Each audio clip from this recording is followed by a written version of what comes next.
MMDR bill को लेकर झारखंड में सियासत तेज हो गई है। राजधानी रांची के सोहराई भवन में झारखंड मुक्ति मोर्चा की महत्वपूर्ण बैठक हुई। बैठक में पूर्व मंत्री मिथिलेश ठाकुर ने केंद्र सरकार पर दोहरी नीति अपनाने का आरोप लगाते हुए बिल का जोरदार विरोध किया। उन्होंने कहा कि भाजपा हो या आजसू, जो भी सच्चा झारखंडी होगा वह झारखंड के हितों के खिलाफ किसी भी कानून का विरोध करेगा। वहीं राज्यसभा सांसद बैजनाथ राम ने कहा कि झामुमो ने बिल लागू होने के साथ ही इसका विरोध शुरू कर दिया था और अब केंद्र सरकार के खिलाफ धरना प्रदर्शन किया जाएगा। हम तो ये कहते हैं कि जो सदन की जो कार्रवाई होती है उसके लिए कार्यसूची जारी होती है। कार्यसूची में जिन चीजों का उल्लेख था, जैसे 0 आवर, क्वेश्चन आवर, इसको विलुप्त कर दिया गया अचानक से और ये बिल लाया गया और बिना विस्तृत चर्चा के, बिना गहन चर्चा के इसको अचानक से पारित कर दिया गया, एक तानाशाही दिखाते हुए। और हम लोग जो विरोध कर रहे थे इस बात का, तो वहां पर हमारे माइक को ऑफ कर दिया गया, कैमरे को ऑफ कर दिया गया और उसको जल्दीबाजी में 2-3 मिनट के अंदर उसको पारित करके हाउस को अर्जन कर दिया गया।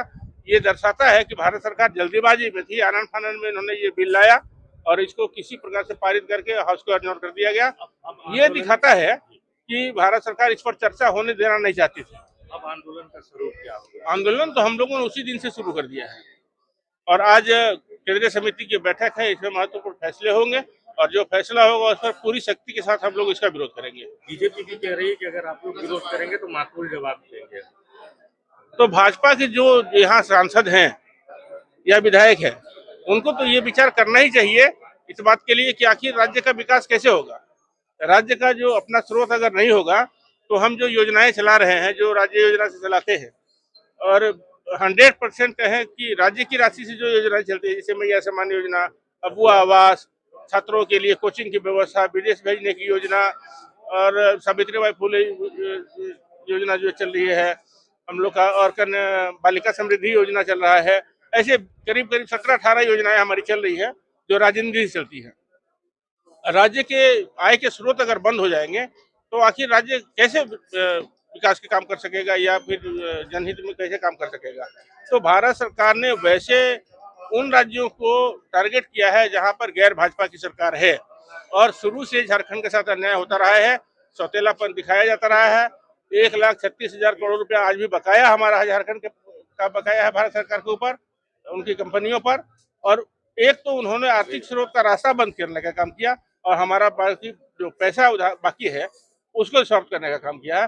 तो ये दोहरा अन्याय किया भारत सरकार ने, इसलिए हम इसका पुरजोर विरोध करेंगे।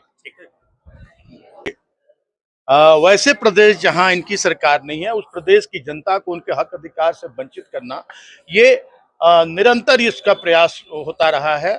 और ये जो काला कानून लागू किया गया है, ये तो पूरी तरह से झारखंड के हर एक वर्ग को पूरी तरह से झकझोर कर रख दिया है। आज हमें जो हमारा जमीन झारखंडियों की, खनिज हमारा और रॉयल्टी और शेष केंद्र सरकार लेगी, ये कहाँ का न्याय है।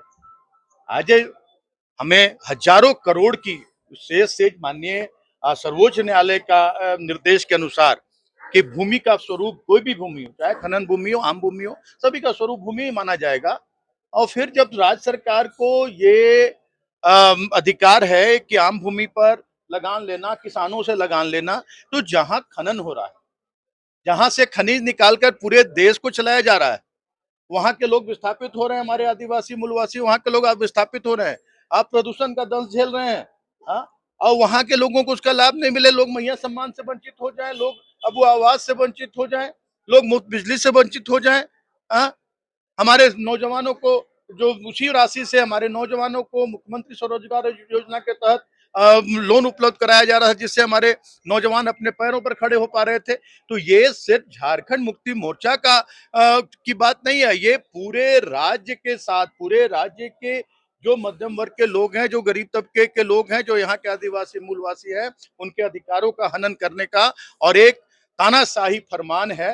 तो इसका सिर्फ झारखंड मुक्ति मोर्चा ही नहीं, आप देखेंगे कि आने वाले दिनों में अगर अपने इस तुगलकी फरमान को वापस नहीं लेती है केंद्र की सरकार, तो एक एक वर्ग की जनता, हमारी बेटियां, बहनें, हमारे नौजवान, हमारे किसान, मजदूर, सभी लोग सड़कों पर उतरेंगे और यहीं से शुरुआत होगी। जैसे अंग्रेजों की गुलामी से से हम मुक्ति पाने के लिए उलगुलान झारखंड से हुआ था।